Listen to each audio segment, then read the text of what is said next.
we watched this trailer, and as it's going, I then turn to Perry. I go, yeah, I think the Obi-Wan thing's coming. Yeah. I think it's coming. The trailer? No, the announcement. Oh, so right, then gotcha.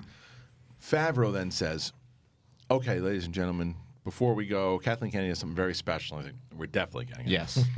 So out she comes, and she announces she's bringing back someone who is beloved by Star. And then Ewan McGregor walks out, and I was like, "There it is, right?" And first thing I thought was, "Damn you, Hollywood Reporter! Yeah. Damn you for spoiling this! Yeah.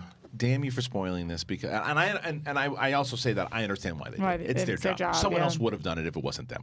I get it, but it's no matter who it was. Damn you for doing it because so many people have been reporting this thing for a year. Look, we thought it was going to happen forever, but and I get it. Any website that has to do it, they have to do it's a job. What was the reaction in the room, though? People lost their minds. It just would have been tenfold. It would have been tenfold. And it would have been across social media. But I will say that from where we were sitting, because we were sitting in the press, it was kind of like, oh, this is awesome, really cool. We knew this was coming.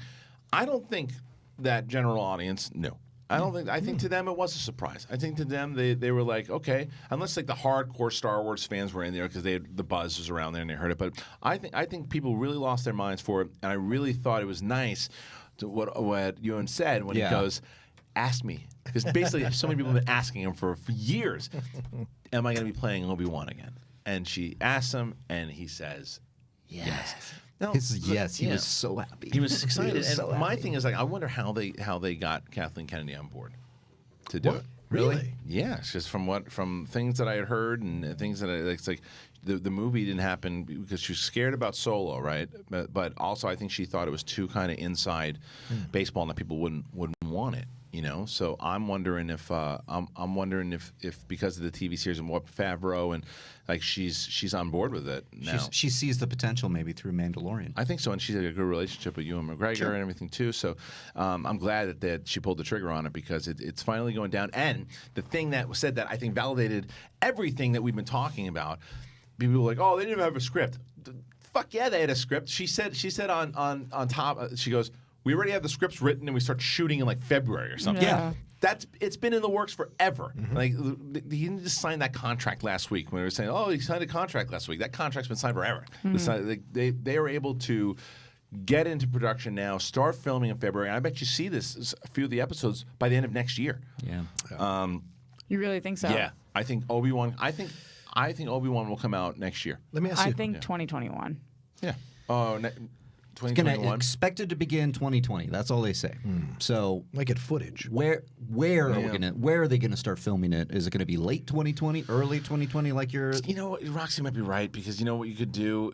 I think what probably will happen is you will get footage and a trailer at Celebration in August. And then you'll probably get the series in like February. Yeah, early. You're probably right.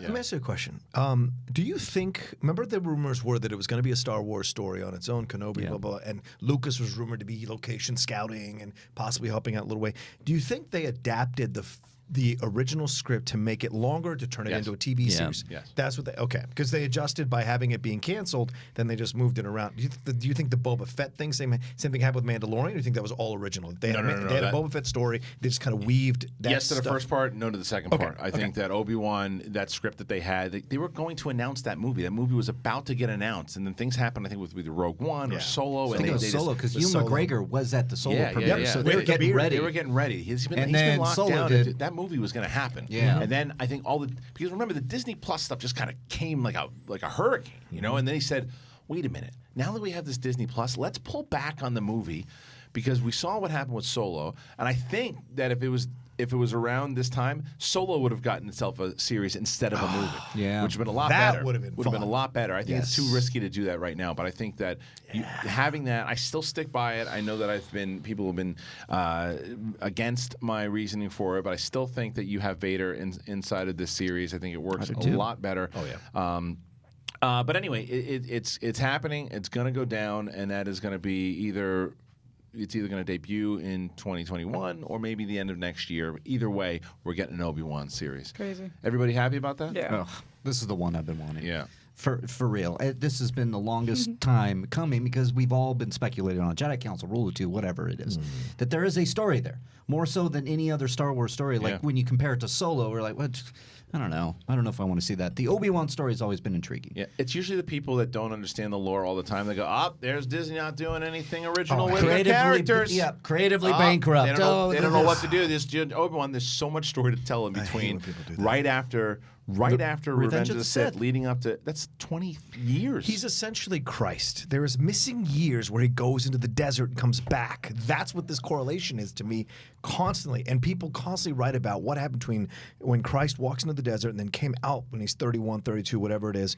And they're like, what are those missing years, right? People speculate about that. Obi-Wan, same thing. Disappears into Tatooine. All of a sudden shows up as old Obi-Wan taking care of Luke. What happened in between those years? Jesus, exactly. Yeah. And that's what the comic books kind of have touched on or explored. That whole thing with his diary or the journal. Yeah. Like all of that. All those things get you excited. So there's a lot of unexplored stuff that you can have fun with. And Kenobi, who is one of the most beloved, if not the most beloved characters in Star Wars lore, is the avenue to explore that kind of stuff. Yeah, and Yoda says at the end of Revenge of the Sith, training I still have for you. Yeah. Qui-Gon Jinn has learned to talk to us from the other side. Right. So you got to go do that as well. So we could get Qui-Gon Jinn in this thing. Well, someone had said, another question is, well, why do you think this will work and Solo didn't?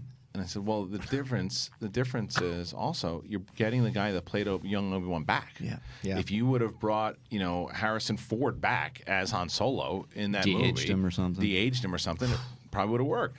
And it wasn't against Alden at all. I thought for what he did for his acting, it was just a different character, in my opinion. It wasn't a bad representation. It was just a different character, and that's. But this is not a different character. This is Ewan McGregor, and he's Obi-Wan, and he's already aged, which is perfect. He's aged since the prequels. He's the perfect age for where this story sets place. I think. I don't know. They haven't really say yet, but does it say it right now? Yeah, I thought it said 7 years before. The series takes place 8 years. After Revenge of the Sith. Yeah. Okay. Oh, I love that. Yeah. So that makes sense. That makes sense. That would make sense. Lining up to kind of where does that land then with where what's his face? The Solo movie took place. How many years before that was what 10 years before New Hope, I think. So that was like I'm gonna need a homeland. Yeah.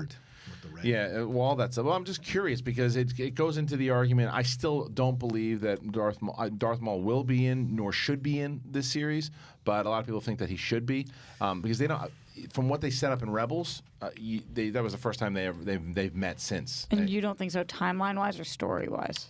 More story wise and timeline wise, because Darth Maul has been waiting to come back and waiting to go after Obi-Wan, and he doesn't know where he is. He has to go through Ezra to find out where he is, and he finally it would kind of negate all that if it's like, oh yeah, I found him, but then I lost him. Yeah. Son of a right. Yeah. I've heard. Don't you hate when that happens? Where's this? This is the Obi-Wan. Oh wow. It's in between. Yeah, it's right before Solo. So how many years is that?